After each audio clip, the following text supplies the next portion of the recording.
Hello दोस्तों, स्वागत है आपका हमारे यूट्यूब चैनल में। आज हम लेके आए हैं एसएससी सीजीएल टायर फर्स्ट के मैथ के क्वेश्चन, जो बहुत ही महत्वपूर्ण क्वेश्चन है दोस्तों। तो वीडियो शुरू करने से पहले दोस्तों, आप हमारे चैनल पे नए हैं तो हमारे चैनल को सब्सक्राइब कर लीजिए, और वीडियो अच्छा लगे तो वीडियो को लाइक कर दीजिएगा।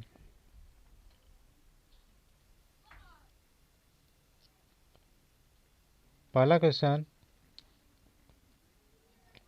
कह रहा है, एक परीक्षा में एक लड़के से दी गई संख्या को 7/19 से गुणा करने के लिए कहा गया। गलती से उसने दी गई संख्या को 7/19 से भाग कर दिया। सही उत्तर से 624 अधिक परिणाम प्राप्त किया। दी गई संख्या के अंकों का योग क्या है? तो आइए देखते हैं। तो कह रहा है कि दी गई संख्या, तो माना कि संख्या यक्स है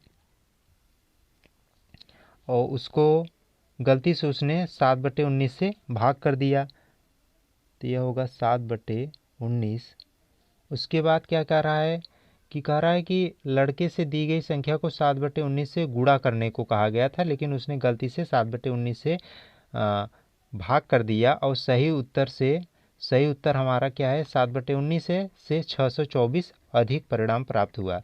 तो गुणा करने को कहा 7/19 से, तो -7x/19 बराबर परिणाम प्राप्त हुआ 624। अब इसको हम हल करेंगे तो यह होगा 19x/7 माइनस 7x/19 बराबर 624। 19 का 19 में गुणा करेंगे, 7 का 7 में गुणा करेंगे, तो यह होगा 361x माइनस 49x बराबर 624 गुणे 7 गुणे 19।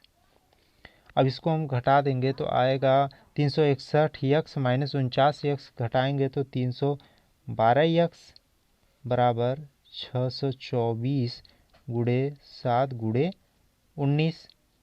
और 312 को 624 से काटेंगे तो 2 बार जाएगा, तो x बराबर गुणा कर देंगे 19 सत्ते 133, 133 गुणे 2 बराबर 266। अब कह रहा है कि परिणाम दी गई संख्या के अंकों का योग क्या होगा। तो संख्या दी है, संख्या आया है 266। कह रहा है अंकों का योग, तो अंकों का योग करने के लिए 2 + 6 + 6, यह हो जाएगा 14। तो 14 हमारा उत्तर हो जाएगा, आंसर डी। नेक्स्ट,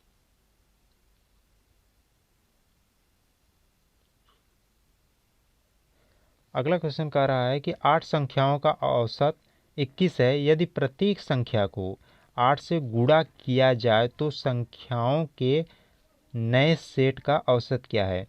तो 8 संख्याओं का औसत 21 दिया है, तो नए संख्याओं का औसत पूछ रहा है।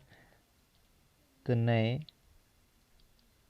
संख्या बराबर 21 गुणे 8, और फिर कह रहा है कि प्रत्येक संख्या को 8 से गुणा किया जा रहा है, तो गुणे 8/8 हो जाएगा। 8 8 से काट देंगे, यह आ जाएगा 168। आंसर बी, यही उत्तर होगा। नेक्स्ट,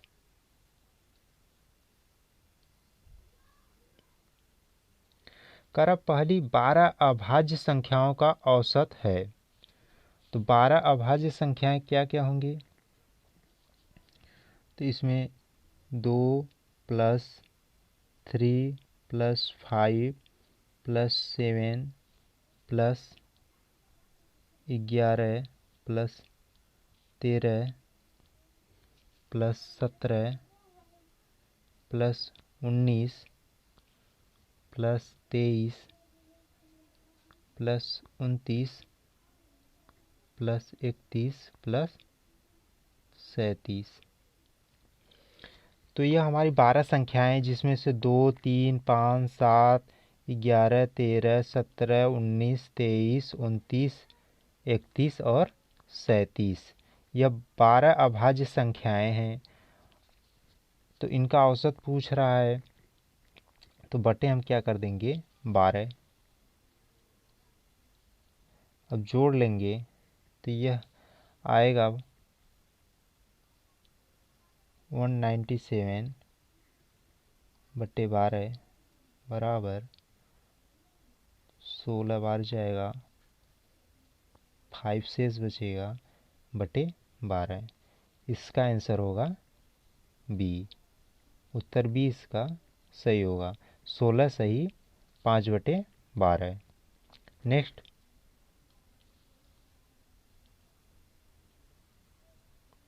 अगला सवाल कर रहा है, एक व्यापारी 950 रुपये अंकित मूल्य वाला एक पुराना कूलर खरीदता है तथा इस पर 10% का एक बट्टा प्राप्त करता है। वह इसकी मरम्मत पर 45 रुपये व्यय करता है। यदि वह कूलर को 25% के लाभ पर बेचे तो कूलर का विक्रय मूल्य होगा। तो इसमें 950 रुपये अंकित मूल्य कर रहा है, तो विक्रय मूल्य पहले निकालेंगे। सेलिंग प्राइस को विक्रय मूल्य कहते हैं हिंदी में, बराबर, और अंकित मूल्य दिया है 950 उड़े, कह रहा है कि 10% का बट्टा प्राप्त करता है। तो 10%, तो 100 में से 10 घटाएंगे तो 90 आ जाएगा। तो यह हो जाएगा 90 बटे 100, 0 0 से कटेगा, और 950 में 9 का गुणा करेंगे तो यह हो जाएगा 855। सॉल्व कर लेंगे तो 855 सेलिंग प्राइस आ गया। अब कह रहा है उसके बाद इसकी मरम्मत पर 45 रुपये व्यय करता है। तो 855 प्लस 45 बराबर 900। अब उसके बाद कह रहा है यह 900 इसका खुद का कास्ट प्राइस हो जाएगा। अब क्योंकि यह अपने व्यय कर रहा है, वह खुद का हो गया।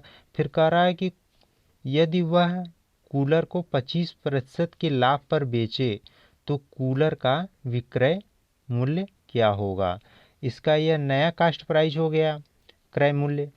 अब इसके बाद फिर पूछ रहा है कि 25%, इसको अगर 25% पे बेचेगा तो इसका विक्रय मूल्य क्या होगा। विक्रय मूल्य बराबर सेलिंग प्राइस का इंग्लिश है। तो सेलिंग प्राइस इक्वल टू 900 पे निकालेंगे हम इसका 25%, तो 25% ये हो जाएगा 125 बटे 100, 0000 से कटेगा, यह आ जाएगा 1125। आंसर फर्स्ट, ऑप्शन फर्स्ट सही हो जाएगा। नेक्स्ट, कह रहा है पी बाई क्यू के रूप में 1.27 बार बराबर होता है। दिया है 1.27 बार। इस बार का मतलब होता है कि जितने अंक के ऊपर यह लगा रहेगा उतने के बटे हम 9 लिखेंगे। तो यह हो जाएगा 1 प्लस, यह पॉइंट का प्लस हो जाएगा, और 27 है तो 27, यहाँ बार 2 अंकों पे है तो इसके बटे में हम 2 बार 9 लिख देंगे। क्योंकि यहाँ दो अंकों पे बार दिया है, तो जितने अंकों पे बार दिया रहेगा उतना ही उसके बटे पे हम 9 उतनी ही बार लिखेंगे। तो यह हो जाएगा 99 प्लस 27 बटे 99। अब सॉल्व कर लेंगे यह, तो यह होगा 126 बटे 99, 9 से काटेंगे तो आ जाएगा 14 बटे 11। ऑप्शन सी इसका उत्तर होगा। नेक्स्ट, अगला क्वेश्चन कह रहा है एक व्यक्ति के पास क्रमशः 10, 15, 20 मीटर लंबाई की 3 लोहे की छड़ें हैं। वह तीनों छड़ों में से बराबर लंबाई के टुकड़े काटना चाहता है। बिना कुछ बर्बाद किए उसमें से कम कुल कितने टुकड़े काट सकता है। वह बराबर लंबाई के टुकड़े काटना चाहता है 10, 15 और 20 में बराबर लंबाई के टुकड़े काटना चाहता है तीनों में। तो अगर 10 का हम 2 टुकड़ों में बांटेंगे तो इसको हो जाएगा 2 गुणे 5, 15 का 5 गुणे 3 और 20 का 2 गुणे 2 गुणे 5। इन तीनों में से 5 कॉमन है, इसमें भी 5 है, इसमें भी 5 है, इसमें भी 5 है, तो 5 को हम ले लेंगे। तो इन तीनों में से हम 5 मीटर का टुकड़ा काट सकते हैं, तीनों में से बराबर बराबर का। तो 5 मीटर का अगर एक टुकड़ा काट सकते हैं तो 10 मीटर में कितने टुकड़े होंगे? 5-5 मीटर के 2 होंगे, 5 + 5। उसी प्रकार से 15 में कितने होंगे? 5 + 5 + 5। और 20 में कितने होंगे? 5 + 5 + 5 + 5। मतलब 4 टुकड़े 20 मीटर में होंगे और 15 मीटर में 3 टुकड़े होंगे, 10 मीटर में 2 टुकड़े होंगे 5-5 के। तो टोटल टुकड़े पूछ रहा है हमसे, तो इसमें 2 हो गया, इसमें 3 हो गया और इसमें 4 हो गया। तो इन तीनों में जोड़ लेंगे तो यह हमारा हो जाएगा 9। ऑप्शन सी सही हो जाएगा। नेक्स्ट,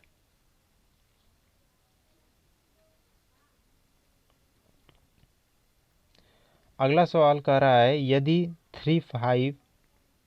3p बराबर 5q बराबर 15r है तो PQR का अनुपात में क्या होगा।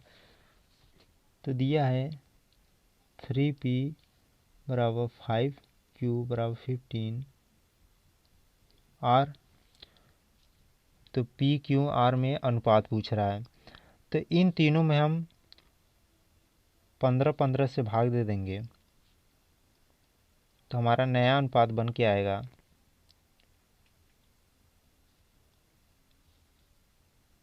P/3 से काटेंगे इसको 5 आएगा बराबर Q/3 बराबर R/1। तो PQR में नया अनुपात हो जाएगा 5:3:1। ऑप्शन हमारा बी सही हो जाएगा। नेक्स्ट,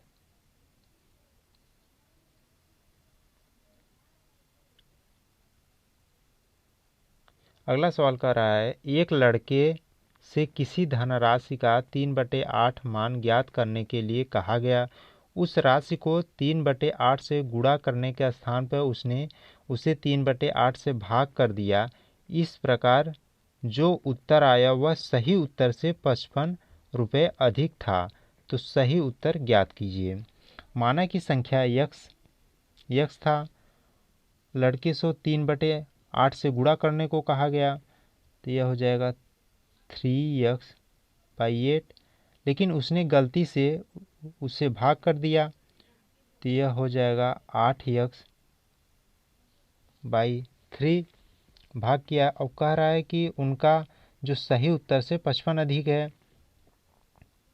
तो इक्वेशन बन जाएगा 8x - 3x/8 बराबर 55। इसको सॉल्व करेंगे तो आ जाएगा 64 - 9x बराबर 55 गुणे 8 गुणे 3। 64 में से 9 घटाएंगे तो यह हो जाएगा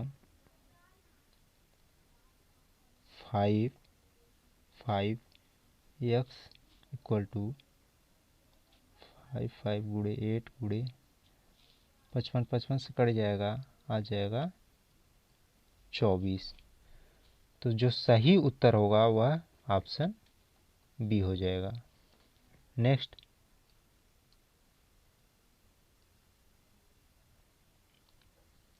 अगला सवाल कह रहा है यदि p बराबर 99 है तो p ब्रैकेट में p के पावर 2 प्लस 3p प्लस 3 का मान क्या होगा। तो आइए देखते हैं।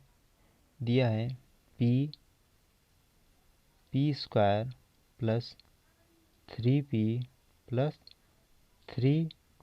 तो इसमें हम क्या कर सकते हैं, +1 और -1, +1 जोड़ेंगे और -1 घटा देंगे तो इससे कोई अंतर नहीं होगा, क्योंकि एक में एक घटाएंगे तो 0 हो जाएगा। तो उसके बाद क्या करेंगे, इस p का इन सभी में गुणा कर देंगे तो ये हो जाएगा p के पावर 3 प्लस 3 के पावर 3p के power 2 plus 3p plus 1 minus 1। अब इस प्लस को p के साथ ले लेंगे तो ये होगा p के पावर 3 प्लस 1, और इन दोनों में से हम 3p कॉमन ले लेंगे तो 3p ब्रैकेट में p प्लस 1 माइनस 1। तो यह हमारा क्या हो जाएगा, किस रूप में व्यक्त कर रहा है, p प्लस 1 के पावर 3 और p का मान दिया है 99, क्योंकि p प्लस 1 के पावर 3 है। अगर इसका हम क्यूब करेंगे तो यह हो जाएगा p के power 3 plus 1 plus 3p bracket में p प्लस 1, यही मान होगा। और इसमें p का हम मान दिया है 99, तो मान रख देंगे तो यह हो जाएगा 100 का क्यूब माइनस 1। इसको सॉल्व कर लेंगे तो आएगा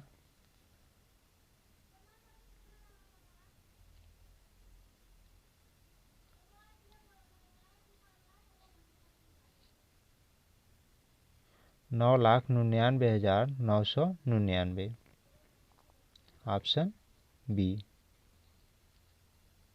ऑप्शन बी हमारा सही हो जाएगा। नेक्स्ट,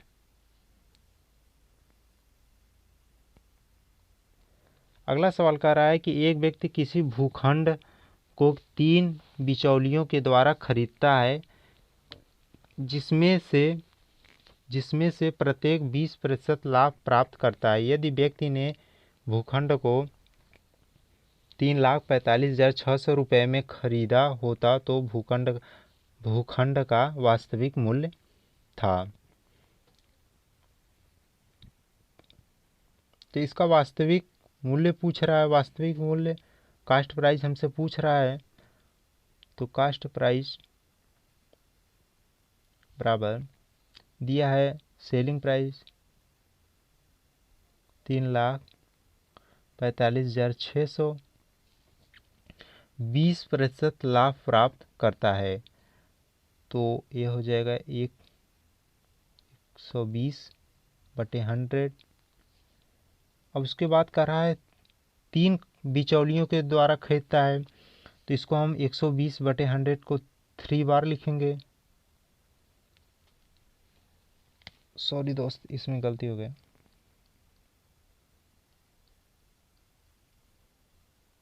यह हो जाएगा 100/120।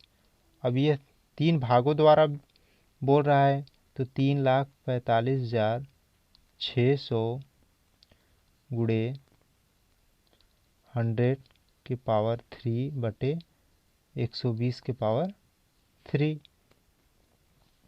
अब इसको सॉल्व कर लेंगे तो यह क्या होगा, 3,45,600 गुणे 100 गुणे 100 गुणे 100 के बटे 120 गुणे 120 गुणे 120,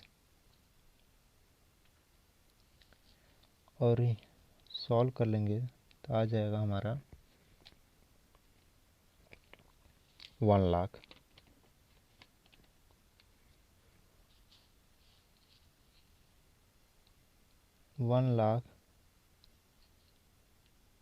गुणे 2 बराबर 2 लाख।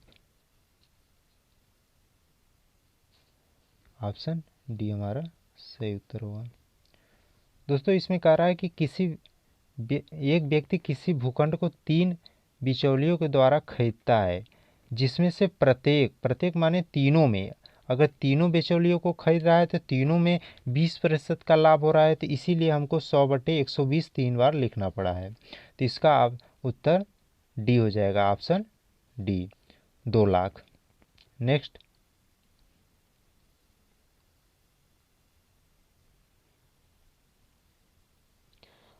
अगला सवाल कह रहा है a + b बराबर 5, a + b बराबर 5 और a² + b² बराबर 13 के।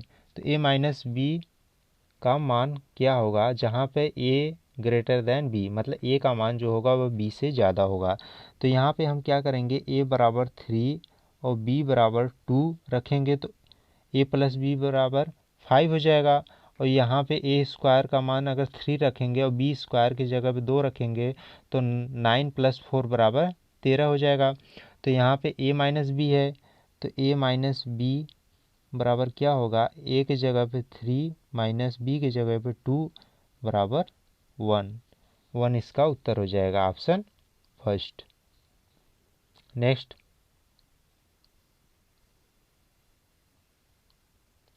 किसी व्यक्ति ने एक घड़ी 10% की छूट पर खरीदी, यदि वह उसे 20% की छूट पर खरीदता तो उसे घड़ी 125 रुपये कम में मिलती। तो घड़ी का अंकित मूल्य बताइए। तो इन यहाँ पे 10% है, यहाँ पे 20% है, इन दोनों में अंतर कितने का है, 10% का। 10% बराबर 125 रुपये के, तो 1% बराबर 125/10, तो हाँ 100% बराबर 125/10 गुणे 100, यह हो जाएगा 1250 रुपये, इसका क्रय मूल्य हो जाएगा, अंकित मूल्य, ऑप्शन बी। नेक्स्ट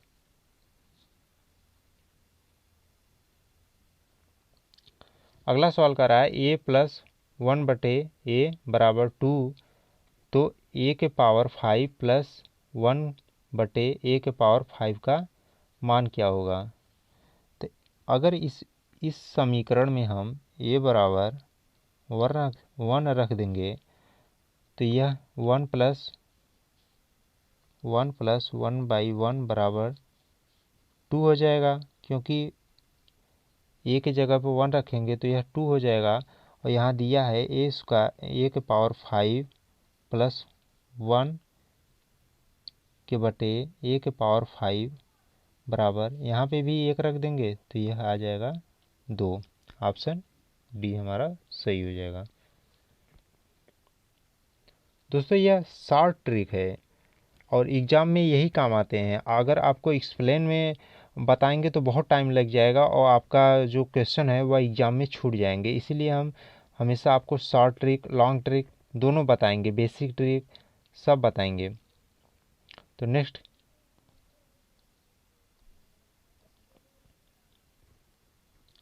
अगला सवाल है, 2 रेलगाड़ी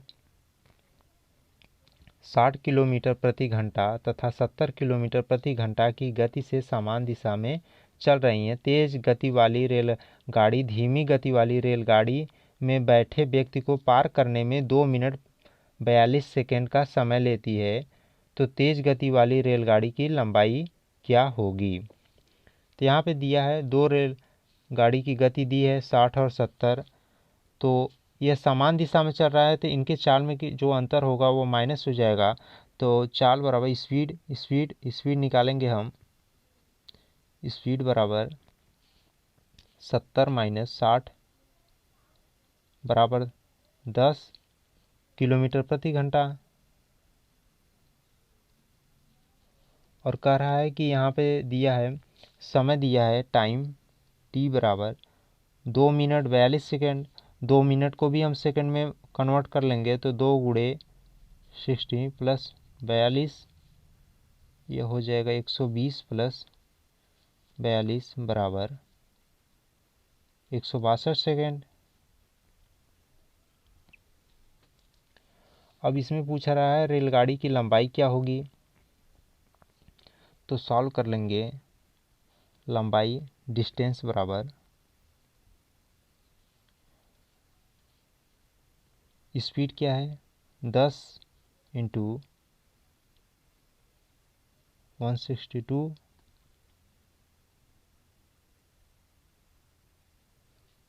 बराबर 120।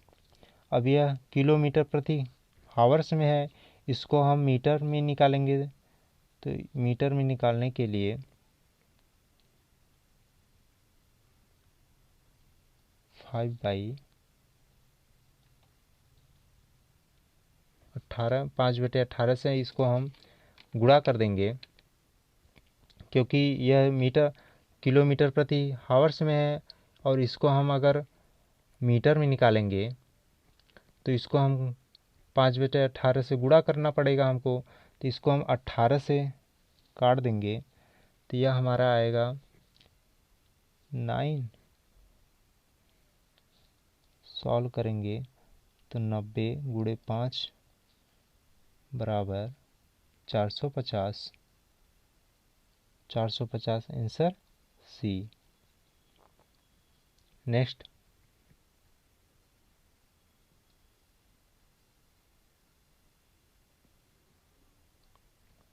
अगला सवाल है यदि p बराबर 9, q बराबर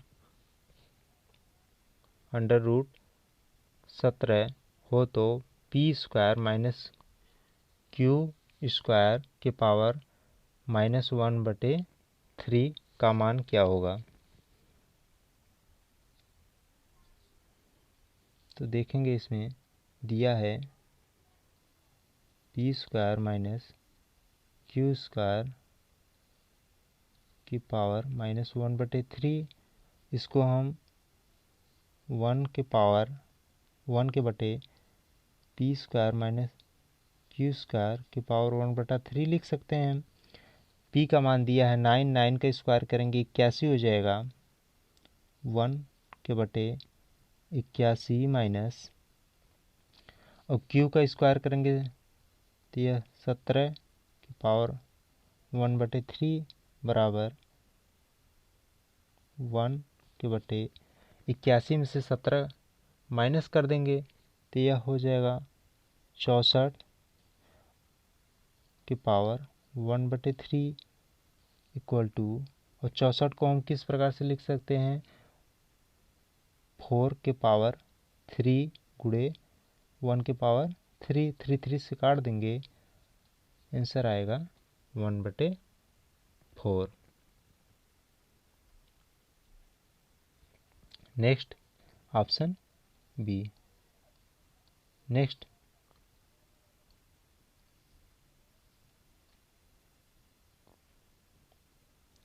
अगला सवाल कह रहा है 2 बालकों की आयु का अनुपात 5:6 है तो 2 वर्ष बाद अनुपात 7:8 हो तो 12 वर्ष बाद उनकी आयु का अनुपात क्या होगा। तो आइए देखते हैं दोस्तों, इसमें करना क्या है कि माना दोनों बालकों का आयु का अनुपात, तो माना 5x 6x है। 2 वर्ष बाद पूछ रहा है तो 2 वर्ष बाद 5x प्लस 2 के बटे 6x प्लस 2, नया अनुपात हो जा रहा है 7/8। सॉल्व करेंगे इसे,